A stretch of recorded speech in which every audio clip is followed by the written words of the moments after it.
Hello. Today I'm going to talk about using AI for finance empirical research. And it's a work with Jung-Sup Lee.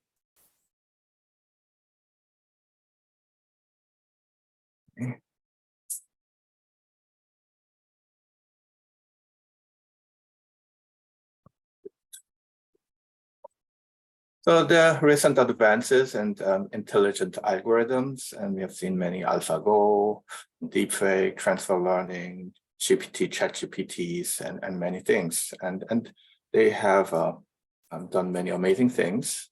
And you wonder what it can do in finance. But there are also concerns, of course, and one of the big things is that it's a black box approach and so forth. So that probably hinders some concern for using the AI algorithms. So despite these concerns, can you make use of these recent algorithms in economics and finance studies? So I'll show two examples. First one is generative AI-based counterfactuals for detecting discriminatory lending. I'll use public data for this one, but it's related to the work I did with so the generative AI and deepfake and GAN, in recent years, especially this year, there has been a lot of things going on in the media, in music. It makes a fake pop musics. In Hollywood, they make a movie with that. Medicine, the drug development is accelerated using the AI. And of course, in news and politics, there are fake news and many things that are also largely in the news. So what we do here is detecting discriminatory lending with deepfake counterfactuals. And what it is that what we know, and it's very popular right now, is fintech, which is using the data and some algorithms and make a decision whether to lend money or not. From regulators' perspective, they take this, so they see the data and the decisions, and we try to use AI to mimic the algorithm of the infidel lenders, the lending decision rules, and then accordingly we make regulatory actions. So it's called RegTech. And the two components we use is anomaly detection. What it is that in analogy to radiology, we train a model that does predict a healthy chest, healthy patient's chest. Okay? And then if in an actual test, when we actually see a sick patient and we have recreated how our healthy patient chest would have looked like, and the difference between the actual patient and the recreated healthy image is very different, then we tag it. It's called anomaly detection. And where we use generative AI is how do we construct this counterfactual healthy patient's chest? In our case, the non-discriminatory lending data is being modeled using the generative AI, and it uses what we call generative adversarial network in this case. What it does is that there are two competing neural networks. One is a generator that tries to generate fake data out of random numbers. And on the other end, there's a discriminator which takes real data or the generated fake data.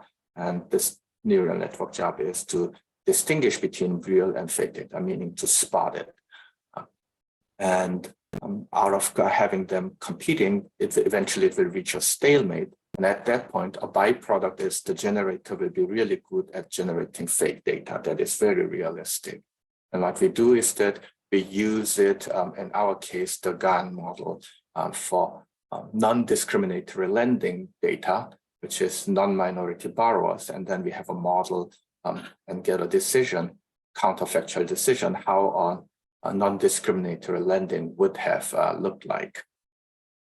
And then we can take that model to compare against the actual lending and see whether the minority and non-minority lending actual decisions, how do they compare to this counterfactual? And we can see here is that we can decompose the comparison. So sometimes, many times, the model and the actual decision agrees.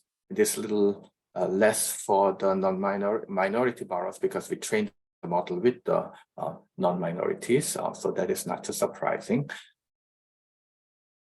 But also what's interesting is that when they disagree, we can see the direction of disagreement. So you can see that the discriminatory side, where the counterfactual predicts to approve the loan, but the actual decision was rejection. That happens a lot more with the minority borrowers than the non-minorities, whereas we don't see too much favoritism on the other hand, which is the opposite discrepancy. Okay, so this is how we use it. Generative AI in finance research, in my case, the mortgage lending. The next one is transfer learning based industry distance. And this is a work with Jung-Sub Lee here. And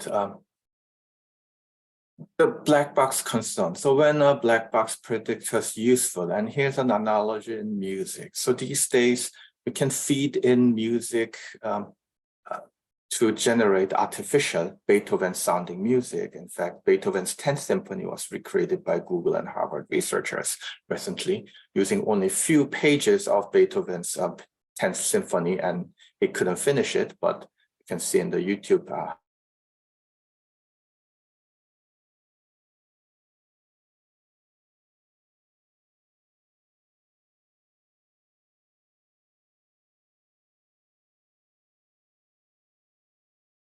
Drake was created. So that's interesting. And we don't know how the weights individually look like. Well, we know, but it's difficult to count all the billion nodes, how the weights look like. But what's been useful is that once you are able to quantify this, how the input to the output product looks like, and there's a different style in this music case, then you can compare how different is Beethoven from Mozart or from Drake, isn't it? The fake Drake. So quantifying itself, even though it's a black box, it can be useful in measuring the similarity across different processes.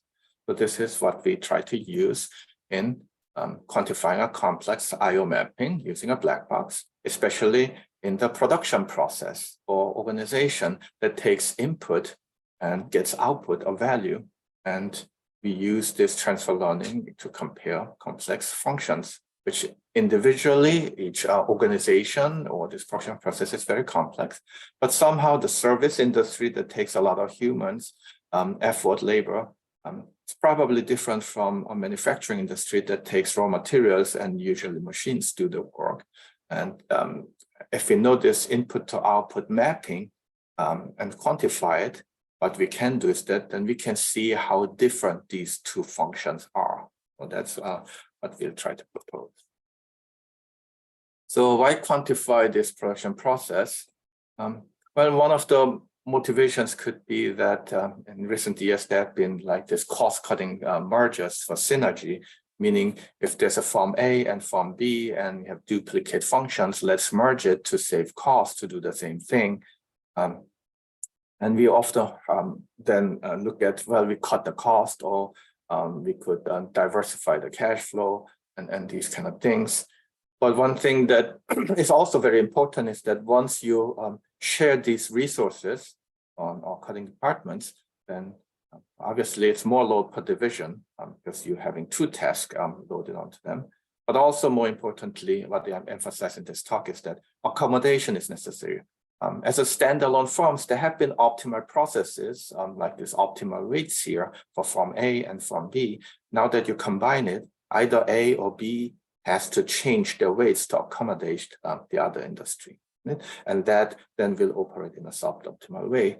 So there's an integration cost. And in reality, often these cost-cutting mergers, oftentimes it's not uncommon to have failures. And the integration, it turns out, is very important. So how do we use transfer learning? So the transfer learning is a simple idea. It takes a long time to train large neural networks. So why don't we train one neural network and use it in another setting to save time, the training time? That was the original idea of it. So basically train it to a base network like a cat or not cat and here, train it, and there are layers of transformation, and then going in here and repurpose these features and use it to train a dog to nod. And usually one could try using the whole network and use it for dog and not dog, but it may not perform well. So what transfer learning does is that just it tracks the necessary layers and then add its own layer to fine tune towards the new purpose, dogs or not dog. So this is the idea of transfer learning. In manufacturing process, this is kind of related because typically the input, whatever capital and labor comes in for a certain industry, it gets transformed into certain factors, make a wheel, door, bonnet, and all this. And then once you have it, you can fine tune for another type of car, from a truck industry to a sedan, and then to a fine tune. So this fine tuning could be easily accommodated in real life. So hence transfer learning tries to capture that that how different are these fundamental processes of coming up to a certain factor, ignoring the fine-tuning factors, because this can be easily accommodated and probably doesn't matter too much in integrations, or matter less. So how do we actually do this? Well, what we do is that we use the computer data for many inputs, and eventually we take some output, in our case, Tobin's Q, log transformed of it, and we have a bunch of layers to train for certain industry on this neural network for given input to the predictive values, train it. We call it acquire industry. And then use that network to input another industry, the target industry, and see how the production works out. And there will be mean squared errors. You measure it and it will be different. So how does its own target industry train for its own network differ from acquirer industries using predictor model to predict the target industry output? How different are they? And the more different they are, we conjecture the more different the production processes are, and many things may be useful to predict. So that is a naive, just take directly the whole network and see how different they are. That's one idea. A bit more advanced idea is the transfer learning idea, that we do train for the acquirer industry, but when we take the network, we only take part of the layers and we let it fine tune for the new target industry. So the adjustments here, because at this step, some difference may not be so significant. So transfer learning mainly captures how different are these fundamental processes here in the upstream, and measure that mean square error distances. So an example, a very simplified stylized example of how unadjusted and transfer function-based distances differ in a linear two-factor output. So there's a signal for K and L, so we put it in. And suppose that the acquirer industry is only relying, the prediction is only for capital. So the production function truly is some capital plus noise.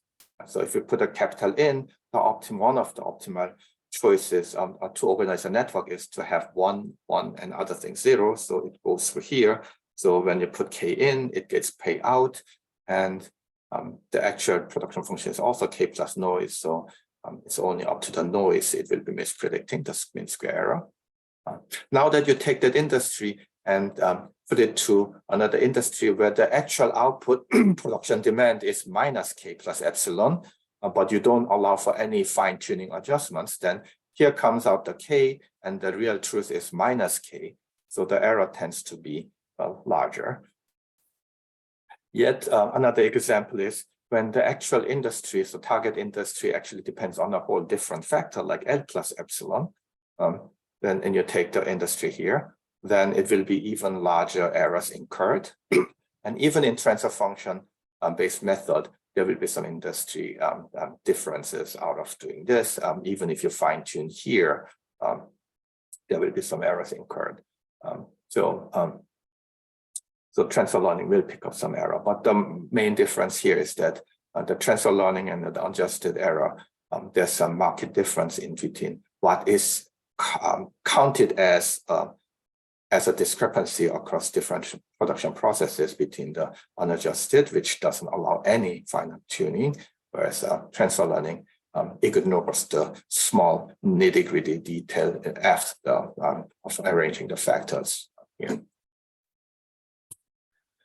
So how well does the production function fit using the neural network? So we benchmark against the state-of-the-art machine learning model, mainly XGBoost, which is a bootstrap tree method, which is very popular in the finance literature. And the log mean square error predictions for each year in each pharma French 12 industry, which we classify the industry, they tend to be sort of similar. So I think our neural network is doing as good as the state-of-the-art machine learning model. So a quick view on some soft outcomes. There are many others in the paper, so you can take a look at them. But if you look at the deal level, the deal of completion using the SEC Platinum data, you can see that this distance, the larger the distance it is, the indicator for deal completion, when we run a probit, it turns out the larger the distance, the less likely it's to complete the merger. The transfer function distance also does that. It works well for all deals, also for public acquirers. But when both acquirer and targets are public firms, meaning the target is a public firm, then the unadjusted distance tends to have less prediction.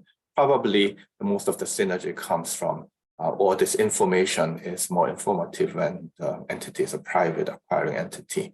Here, as public firms, there are many information being disclosed, so maybe many things can be avoided, efficiencies can be avoided. But anyway, the economically motivated transfer learning distance tend to predict a bit better. If you think about it. Okay. Well, yeah, so there's some robustness that we tried. You can do it at the pharma French 12 industry level, either in pooling or year by year. Also, there are related measures based on the product outputs and doing the text-based analysis measure by and Phillips TNIC measures. Ours is related to that, but it's not perfectly, one doesn't absorb the other, so there's some complementarities here, and that's probably coming from the fact that when you measure by output, it measures a lot of important things, such as the position in the product market, in the competition, and many things. Whereas our measures focuses more on the internal organization and the processes and how difficult it is to reconcile and accommodate two different industries. We also tried for different output measure like ROA-based measures. We also tried to using, instead of deep learning-based modeling, the XGBoost, and it does also work there, although a bit weaker. So it means that the economically motivated transfer learning seems to give additional mileage. Also, we look at some announcement effects and ex-post survival. So on the day of announcement, when the industry distances are large between the acquirer and targets, people are more pessimistic. So the cumulative abnormal returns are less. Also, if you look at the indicator of the firm appearing, the merged firm appearing after 2 years in CompuStat, it's less likely so when the distances are larger. Okay, so to conclude, I was just giving 2 examples on AI-augmented econometrics. Let's use the many new AI algorithms and try to think how we can take advantage of them in our empirical studies. One was using generative AI. It can be using generating realistic counterfactuals. You can also use it for transfer learning idea, quantifying a complex mapping to measuring distances for complex processes. Especially this application we did for industry distance could be relevant because in recent years, S&P 500 or some of these funds try to reclassify the industries, and our new measure gives another angle of looking things of how industries differ. Okay, thank you for watching this video. Hope this was useful. Thank you.